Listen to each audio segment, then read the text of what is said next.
¿Escuchaste que es bueno perdonar? ¿Pero sabías que perdonar no siempre es olvidar?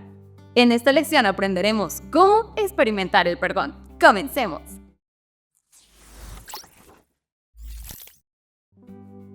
Los rabinos en la época de Jesús se basaban en Amós 1, 3 al 13 para decir que solo se debía perdonar a alguien como máximo 3 veces. Pero Jesús sorprendió a todos al decir que en realidad había que perdonar 70 veces 7. El 7 en la Biblia se usa para algo total o completo. 70 veces 7, el total por el total, sería un perdón total sin límites. Para explicar esto, Jesús contó una parábola donde el rey perdona la deuda de millones de dólares de un hombre que no podía pagarle. Más tarde, este mismo hombre encuentra a alguien que apenas le debía un par de dólares, pero no podía pagarle. ¿Qué haría? ¿Perdonaría de la misma forma como el rey le había perdonado? Dios nos perdonó una deuda de errores más grande de la que alguna vez podríamos llegar a pagar. Antes que tú y yo naciéramos, Dios, sabiendo que nos rebelaríamos contra Él y que necesitaríamos ser adoptados de nuevo en su familia, hizo provisión a través de la vida, la muerte y la resurrección de Jesús para poder perdonarnos. Y en la Biblia nos dice, perdónense unos a otros, tal como Dios los ha perdonado a ustedes por medio de Cristo. Antes de aprender a perdonar, sin embargo, veamos qué cosas no significa perdonar. Perdonar no significa actuar como si no hubiera pasado nada. Cuando sea seguro y apropiado, la disputa debe intentar resolverse entre el agresor y la persona herida a solas. En Mateo 18, Jesús declaró que si esto no funciona, se debe incluir a 2 o 3 personas más para que ayuden a la reconciliación. Y si el caso no se soluciona, entonces la iglesia entera debe acudir en ayuda.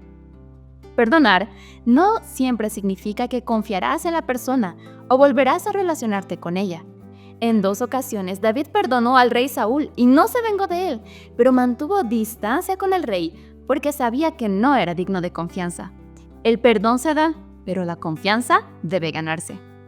Perdonar no significa que el problema no es grave. En realidad, solo el culpable necesita ser perdonado, así que perdonar, en parte, es declarar y reconocer que alguien hizo algo mal. Perdonar no es olvidar o encubrir una fechoría. Dios es un Dios de justicia y los delitos deben entregarse a las autoridades competentes. Dios las puso allí para que castiguen el mal.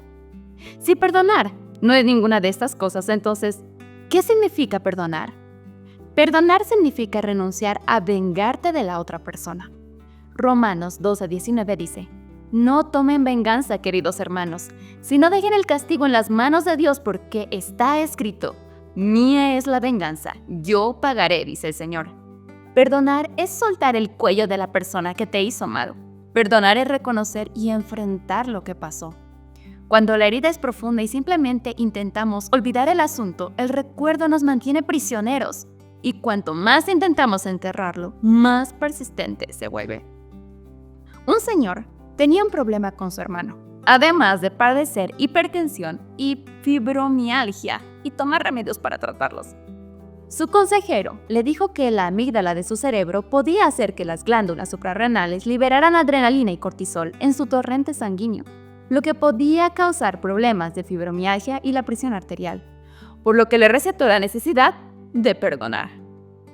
4 meses después, el paciente redujo la cantidad de medicamentos y en 8 meses ya no los necesitaba, además de estar reconciliado con su hermana. La amargura y el resentimiento son de las prisiones más eficientes que Satanás usa contra nosotros. Cuando no perdonamos, terminamos siendo prisioneros de nuestro pasado y la amargura no nos deja en paz.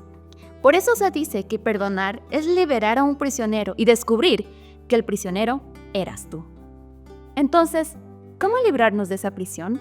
¿Cómo podemos perdonar? Primero, ora para que Dios cambie tu corazón y te ayude a perdonar.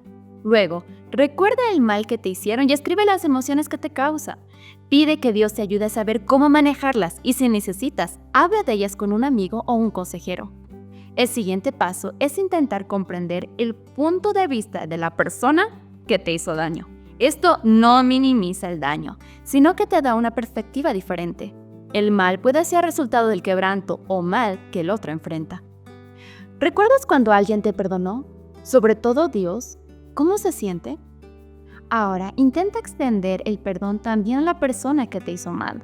Puedes escribirlo y contárselo a Dios. Imagina la libertad de perdonar y entregar los resultados a Dios. Perdonar no es olvidar ni borrar lo sucedido, sino entregar a la persona y la situación a Dios para que Él pueda liberarte.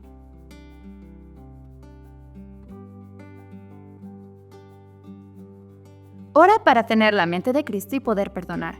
Esta semana elige a una persona a la que necesitas perdonar, realiza los pasos y, si luego de perdonar el recuerdo de la ofensa vuelve, no te desanimes. Perdonar es un proceso. Lleva tu dolor a Jesús y pídele que Él lo aleje de ti. Confía en que Él tiene el poder de renovar tu mente. Nos vemos en el próximo video de Lección GP.